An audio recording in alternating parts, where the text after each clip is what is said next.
আসসালামু আলাইকুম রহমতুল্লাহি ওয়া বারাকাতুহু। আজকে আপনাদের দেখাবো Redmi Note 13 5G power off on switch, power key, volume down up. এটা হচ্ছে এই পাওয়ার কি, পাওয়ার লাইন যদি মিসিং হয়ে যায় বা এখানে লাইন খুঁজে না পাওয়া গেলে এখানে পাবেন। এখান থেকে লাইনটি এখানে আসছে। তারপরে এই এসএমডি রেজিস্টারের ভিতর দিয়ে চলে গেছে পাওয়ার আইসির দিকে।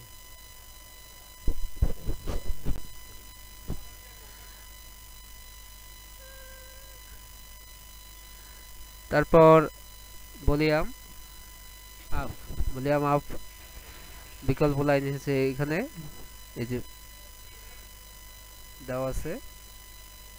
এটা হচ্ছে ভলিউম আপ। তারপর হচ্ছে ভলিউম ডাউন, ডাউন লাইনটি দেওয়া আছে এখানে। যে সময় ফাঙ্গাস পড়ে যায় তখন লাইনটি মিসিং হয়ে যায়, সেই ক্ষেত্রে আমাদের লাইনটি টেনে দিতে হয়। আমরা যদি এখান থেকে লাইনটি টেনে দেই, পাওয়ার বাটন লাইনটি, তাহলে ফোনটি অন হবে।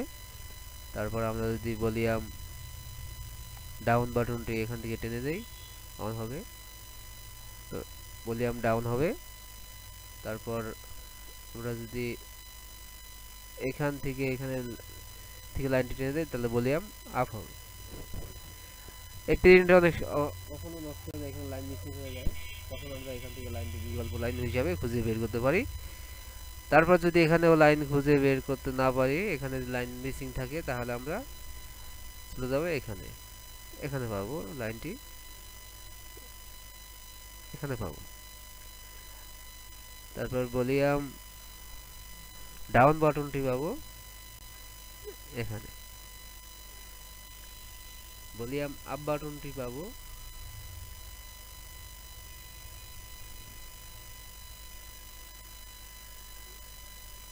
এখানে। এখান থেকে যদি আমরা লাইনটি টেনে দিই, তাহলেও আমাদের কাজটি হয়ে যাবে। তারপরে যদি লাইনটি না আসে, লাইন যদি এখান থেকেও না পাওয়া যায়, তাহলে সিপিইউ থেকে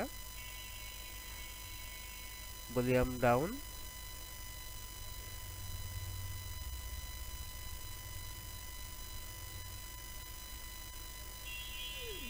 তারপর ভলিউম আপ আর পাওয়ার লাইনটি পাওয়ার আইসি ভিতরে দেওয়া আছে।